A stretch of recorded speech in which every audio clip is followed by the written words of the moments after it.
নমস্কার বন্ধুরা, এক্সাম ফ্রেন্ডে আপনাদের আবারও স্বাগত। তো আজকের এই ভিডিওতে আমরা যে বিষয়টি নিয়ে আলোচনা করব সেটি হচ্ছে লাস্ট মিনিট ইংলিশ। শুধু সাজেশন নয়, এটি অবশ্যই শেষ মুহূর্তের বিষয়গুলি নিয়ে আলোচনা করব, যেগুলি মাধ্যমিক 2019-এর পরীক্ষার্থী হলে জানতেই হবে। এছাড়াও মাধ্যমিকের যারা স্টুডেন্ট ভিডিওটি দেখছে তাদের বলে রাখি, তারা যদি মাধ্যমিক 2020 স্টুডেন্ট হয় তাদেরও কিন্তু খুব গুরুত্বপূর্ণ বিষয়টি। এবং আরেকটা বিষয় বলে রাখি, চ্যানেলে নতুন হলে সাবস্ক্রাইব করে পাশের বেল আইকনটিকে ক্লিক করে রাখবেন পরবর্তী ভিডিওগুলো দেখার জন্য।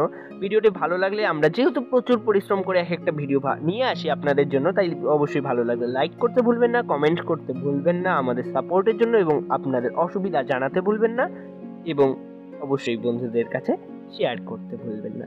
এবারে আমরা বলে দেই, আজ এই ভিডিওতে আমরা সিন, আনসিন এবং গ্রামার ও ভোকাবুলারি নিয়ে আলোচনা করব।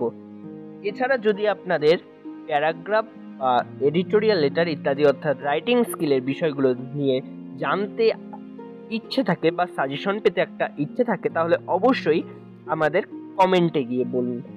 কমেন্ট যত এই ধরনের আসবে, অর্থাৎ আপনার ইচ্ছে আছে সাজেশন পেতে, কিন্তু কমেন্ট করে না জানালে কিন্তু আমরা নিয়ে আসতে পারবো না। কেননা যত বেশি কমেন্ট তত বেশি আমরা উদ্বুদ্ধ হয়ে সেই বিষয়ের ভিডিও নিয়ে আসতে আমরা কিন্তু উৎসাহী হয়ে পড়বো এবং খুব তাড়াতাড়ি নিয়ে আসবো। কেননা হাতে সময় নেই এবং শেষ মুহূর্তের এই বিষয়গুলি জানা আবশ্যক। চলুন ভিডিওটাকে আমরা দেখে ফেলি।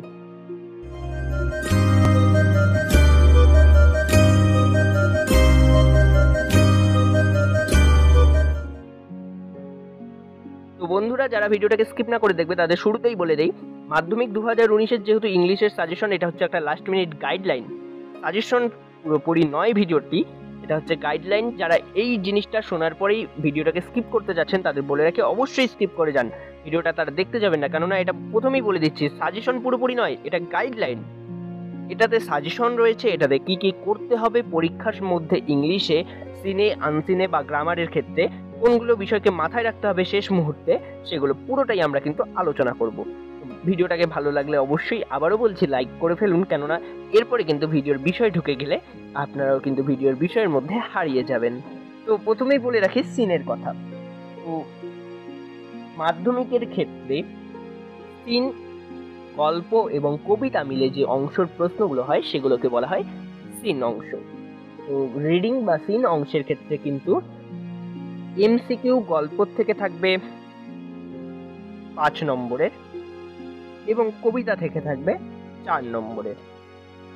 একইভাবে যদি দেখা যায় very short type answer question যদি দেখা যায়, সেক্ষেত্রে কিন্তু গল্পের থেকে থাকবে 3টি, এক্ষেত্রে কিন্তু কবিতার ক্ষেত্রে 0। এবারে এসএ কিউ বা শর্ট অ্যান্সার টাইপ যে কোশ্চেনগুলো থাকবে, সেটার ক্ষেত্রে কিন্তু গল্পের থেকেও থাকবে 2টি, অর্থাৎ 2 × 2 = 4, এবং একইভাবে কবিতার থেকেও থাকবে 2 × 2 বা 4 নম্বরের। এই পুরো নম্বরটা মিলে এখানে যেমনটা দেখতে পাচ্ছেন 12 গল্পের এবং 8 হচ্ছে কবিতার, অর্থাৎ সব মিলে কিন্তু 20 নম্বর থাকবে সিনের। তো এক্ষেত্রে বলে রাখি, প্রোজ আমরা যদি এখানে লিখে রাখি প্রোজ এবং এখানে যদি লিখে রাখি পোয়েট্রি, তাহলে প্রোজের ক্ষেত্রে এবারে কোনগুলো পড়তে হবে এবং পোয়েট্রির ক্ষেত্রে এবারে আমরা সেটা জেনে নিই। প্রোজের ক্ষেত্রে বা গল্পের ক্ষেত্রে পড়তে হবে আমাদের দ্য ফাদার্স হেল্প এবং দ্য ক্যাট। আমরা দ্য পাসিং অ্যাওয়ে অফ বাপু কিংবা আওয়ার রানওয়ে কাইট এই গল্প দুটি পড়ব না এবারের জন্য পড়ব দ্য ফাদার্স হেল্প এবং দ্য ক্যাট। এই গল্প দুটি, বারবার বলছি, দ্য ফাদার্স হেল্প এবং দ্য ক্যাট। এবারে আমরা পোয়েট্রি বা কবিতার ক্ষেত্রে যদি আমরা পড়তে যাই, তাহলে এবারে পড়ব আমরা শেষ মুহূর্তে দ্য স্নেইল পড়ব, এবং পড়ব আমরা হচ্ছে মাই ওন ট্রু ফ্যামিলি। এছাড়াও যারা উৎসুক ছাত্র তাদের বলে রাখি, পোয়েট্রির ক্ষেত্রে আমরা এই দুটো ছাড়াও আরেকটা পড়বো, সেটা হচ্ছে ফেবেল। তাহলে আমরা কি পড়বো? Fable, my own true family এবং দ্য স্নেইল। এই 3টি পড়লে কিন্তু, এবং এই 2টি গল্প পড়লে কিন্তু আমরা 100% রেডি হয়ে যাব সিন অংশের জন্য। এবারে আমরা চলে আসি আনসিনে। আনসিনের ঠিক আমরা একটু পরে আসছি, কেননা আনসিনটা এটার মতোই হবে, অর্থাৎ সিনের মতো, এবং সিনে আরো কিছু বিষয় আলোচনা রয়েছে, সেটা আবার একটু পরে আসছি। তাহলে আমরা এবারে চলে যাই গ্রামার অ্যান্ড ভোকাবুলারি। এই অংশেই থাকে ছাত্রদের সবচেয়ে ভয়, কেননা এটাতেই তারা নম্বর কমে যাওয়ার ভয় পেয়ে থাকে, এবং তার জন্যই আমরা কিন্তু এই ভিডিওতে গ্রামার অ্যান্ড ভোকাবুলারি কিন্তু নিয়েছি। তো সেক্ষেত্রে বলে রাখি আমরা মাত্র চারটা গ্রামারের বিষয়কে পড়তে বলবো, এবং সেই চারটি কি কি? নম্বর 1 ন্যারেশন,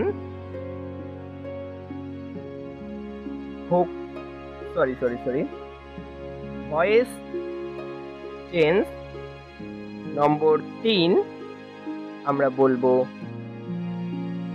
ডিগ্রি চেঞ্জ, এবং নম্বর 4 যেটা বলবো সেটা হচ্ছে জয়েনিং।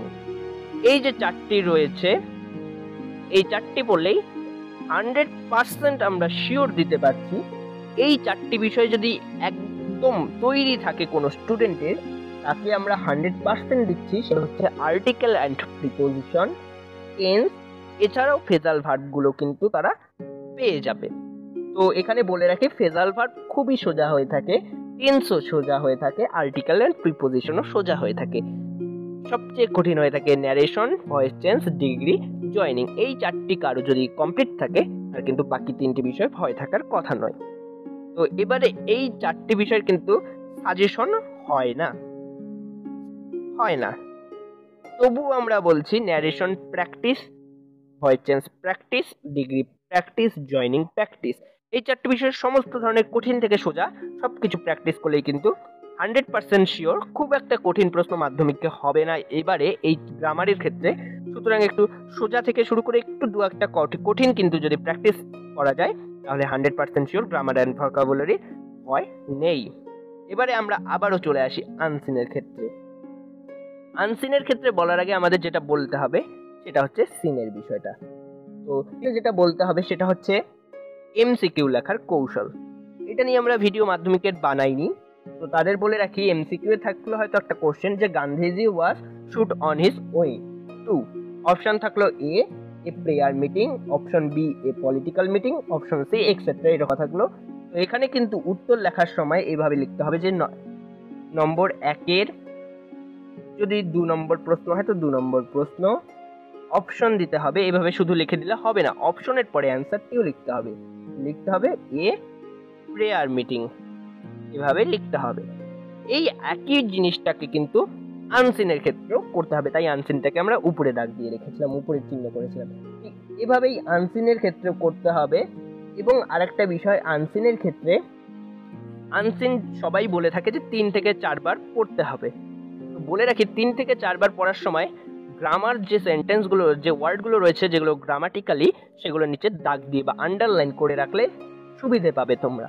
তো সবসময় সেই লাইনগুলোকে আন্ডারলাইন করে রাখবে সেই প্রশ্নগুলো থেকে, এবং প্রশ্নে যে টেন্স বা পার্ট অফ স্পিচ রয়েছে সেটাকেই কিন্তু তোমাদের ব্যবহার করতে হবে উত্তর লেখার সময়। কখনোই পাস্ট টেন্সে প্রশ্ন রয়েছে এবং প্রেজেন্ট টেন্সে অ্যান্সার কিন্তু লেখা যাবে না, তাহলে কিন্তু নম্বর হাফ পেতে পারো, কিংবা যদি এক্সামিনার মনে করে যে তাকে নম্বর দেবে না তাহলে নাও দিতে পারে। এই বিষয়টা মাথায় রাখলেই আনসিন হয়ে যাবে। এবং আনসিনের কোনো সাজেশন হয় না, এটা আবারও বলছে, আনসিনের কোনো সাজেশন হয় না। আনসিন সিন যে পারবে তার আনসিনও কিন্তু সোজা মনে হবে। আনসিন তৎক্ষণাৎ পড়ে উত্তর লেখা যেতে পারে, 2-একটা আনসিন প্র্যাকটিস করলেই আনসিনের ক্ষেত্রেও 100% ভয় নেই। এছাড়া আরও একটা বিষয় আবারও বলে দেই, রাইটিং স্কিল থেকে সাজেশন যদি দরকার হয়ে থাকে, যদি প্রয়োজন মনে হয়ে থাকে, তাহলে অবশ্যই নিচে কমেন্ট করতে ভুলবে না। ভিডিওটা ভালো লাগলে অবশ্যই লাইক করতে ভুলবে না, এবং বন্ধুদের কাছে শেয়ার করতে ভুলবে না, কেননা শেয়ার যত হবে, যত কমেন্ট হবে, তত আমরা উৎসাহী হয়ে পরবর্তী ক্ষেত্রে কিন্তু টাইটেলের ভিডিওটা নিয়ে আসবো। এবং চ্যানেলে নতুন হলে সাবস্ক্রাইব করে পাশে বেল আইকনটিকে ক্লিক করে রাখবে পরবর্তী ভিডিওগুলো দেখার জন্য।